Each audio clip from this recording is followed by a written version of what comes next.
I have 5 little rules that you can follow as you find your spark and bring your spark to life. The first is to go after the things that you want. Let me tell you a story.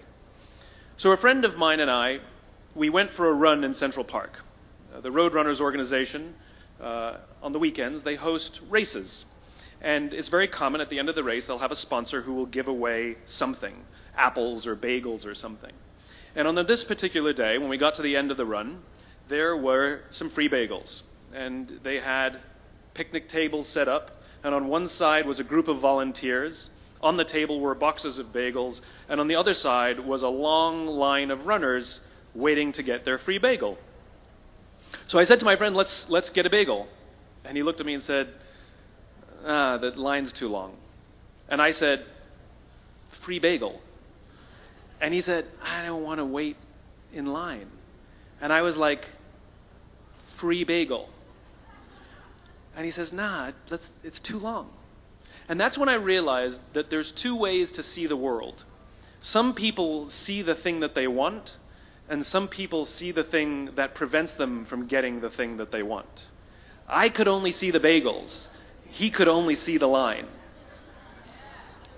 And so I walked up to the line. I leaned in between 2 people, put my hand in the box, and pulled out 2 bagels. And no one got mad at me, because the rule is you can go after whatever you want. You just cannot deny anyone else to go after whatever they want. Now, I had to sacrifice choice. I didn't get to choose which bagel I got. I got whatever I pulled out, but I didn't have to wait in line. So the point is you don't have to wait in line. You don't have to do it the way everybody else has done it. You can do it your way. You can break the rules. You just can't get in the way of somebody else getting what they want. That's rule number 1. Rule number 2. I like this one. In the 18th century, there was something that spread across Europe and eventually made its way to America called puerperal fever, also known as the Black Death of childbed. Basically what was happening is women were giving birth and they would die within 48 hours after giving birth. This Black Death of childbirth was the ravage of Europe, and it got worse and worse and worse over the course of over a century. In some hospitals, it was as high as 70% of women who gave birth who would die as a result of giving birth. But this was the Renaissance. This was the time of empirical data and science, and we had thrown away things like tradition and mysticism. These were men of science. These were doctors. And these doctors and men of science wanted to study and try and find the reason for this Black Death of childbed, and so they got to work studying, and they would study the corpses of the women who had died. And in the morning they would conduct autopsies, and then in the afternoon they would go and deliver babies and finish their rounds. And it wasn't until somewhere in the mid-1800s that Dr. Oliver Wendell Holmes, father of Supreme Court Justice Oliver Wendell Holmes, realized that all of these doctors who were conducting autopsies in the morning weren't washing their hands before they delivered babies in the afternoon. And he pointed it out and said, guys, you're the problem.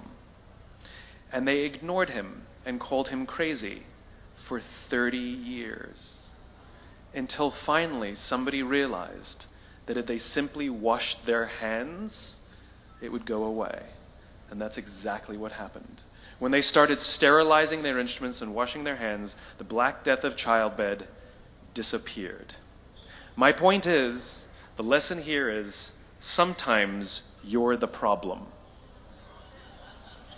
We've seen this happen all too recently with our new men of science and empirical studiers and these men of finance who are smarter than the rest of us until the thing collapsed. And they blamed everything else except themselves. And my point is take accountability for your actions. You can take all the credit in the world for the things that you do right, as long as you also take responsibility for the things you do wrong. It must be a balanced equation. You don't get it one way and not the other. You get to take credit when you also take accountability. That's lesson 2. Lesson 3, take care of each other. The United States Navy SEALs are perhaps the most elite warriors in the world. And one of the SEALs was asked, who makes it through the selection process? Who is able to become a SEAL? And his answer was, I can't tell you the kind of person that becomes a SEAL. I can't tell you the kind of person that makes it through BUD/S. But I can tell you the kind of people who don't become SEALs. He says the guys that show up with huge, bulging muscles, covered in tattoos, who want to prove to the world how tough they are, none of them make it through. He said the preening leaders who like to delegate all their responsibility and never do anything themselves, none of them make it through. He said the star college athletes who've never really been tested to the core of their being, none of them make it through. He says some of the guys that make it through are skinny and scrawny. He said some of the guys that make it through, you will see them shivering out of fear. He says, however, all the guys that make it through, when they find themselves physically spent, emotionally spent, when they have nothing left to give physically or emotionally, somehow, some way, they are able to find the energy to dig down deep inside themselves, to find the energy to help the guy next to them. They become SEALs, he said. You want to be an elite warrior. It's not about how tough you are. It's not about how smart you are. It's not about how fast you are. If you want to be an elite warrior, you better get really, really good at helping the person to the left of you and helping the person to the right of you. Because that's how people advance in the world. The world is too dangerous and the world is too difficult for you to think that you can do these things alone. If you find your spark, I commend you. Now, who are you going to ask for help, and when are you going to accept help when it's offered? Learn that skill. Learn by practicing helping each other. It'll be the single most valuable thing you ever learn in your entire life. To accept help when it's offered and to ask for it when you know that you can't do it. The amazing thing is when you learn to ask for help, you'll discover that there are people all around you who've always wanted to help you. They just didn't think you needed it because you kept pretending that you had everything under control. And the minute you say, I don't know what I'm doing, I'm stuck, I'm scared, I don't think I can do this, you will find that lots of people who love you will rush in and take care of you. But that'll only happen if you learn to take care of them first.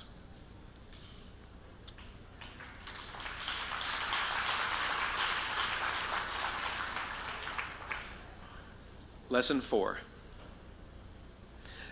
Nelson Mandela is a particularly special case study in the leadership world because he is universally regarded as a great leader. You can take other personalities, and depending on the nation you go to, we have different opinions about other personalities. But Nelson Mandela, across the world, is universally regarded as a great leader.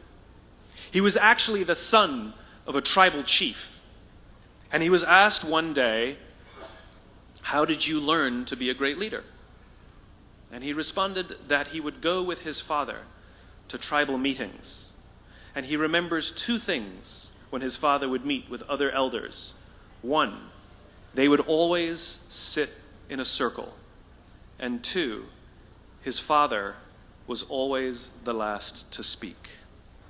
You will be told your whole life that you need to learn to listen. I would say that you need to learn to be the last to speak. I see it in boardrooms every day of the week. Even people who consider themselves good leaders, who may actually be decent leaders, will walk into a room and say, here's the problem, here's what I think, but I'm interested in your opinion, let's go around the room. It's too late. The skill to hold your opinions to yourself until everyone has spoken does 2 things. 1, it gives everybody else the feeling that they have been heard. It gives everyone else the ability to feel that they have contributed. And 2, you get the benefit of hearing what everybody else has to think before you render your opinion.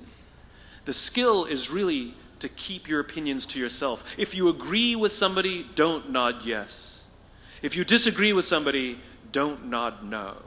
Simply sit there, take it all in, and the only thing you're allowed to do is ask questions so that you can understand what they mean and why they have the opinion that they have. You must understand from where they are speaking, why they have the opinion they have, not just what they are saying. And at the end, you will get your turn. It sounds easy. It's not. Practice being the last to speak. That's what Nelson Mandela did. Number 5. This is Monty Python. 1, 2, 5, 3. For all the other nerds in the audience. There's one. Number 5. My favorite one of all. True story. There was a former Undersecretary of Defense who was invited to give a speech at a large conference, about 1,000 people.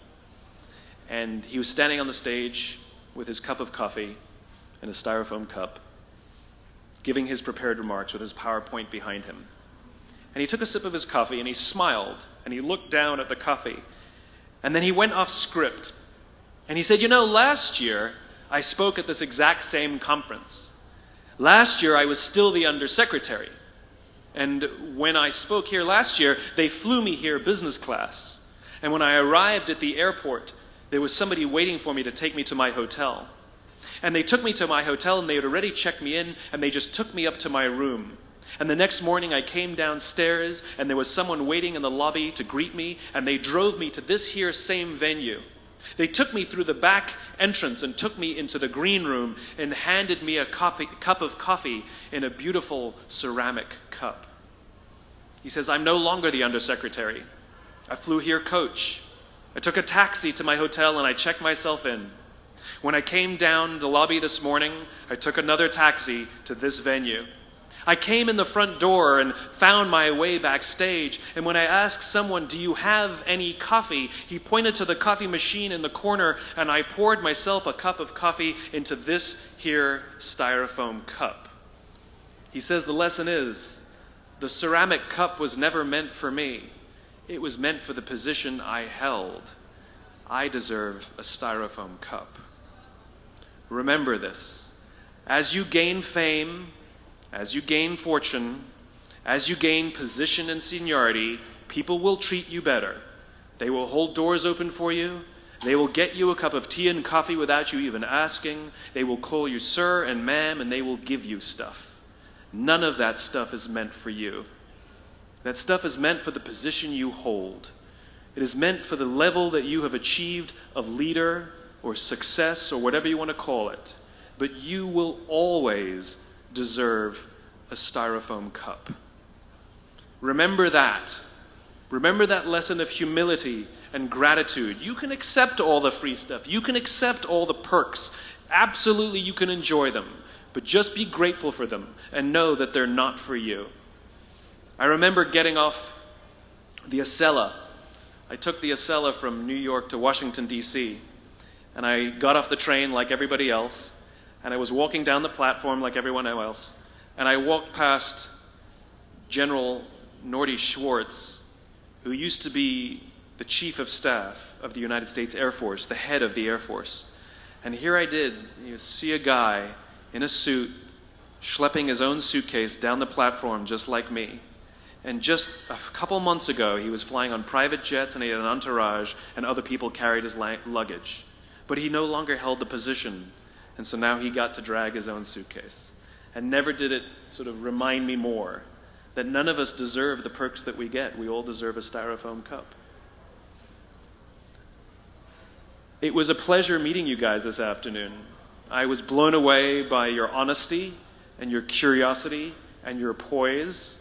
And I am confident that the future is bright, despite the fact that America looks like an absolute mess right now.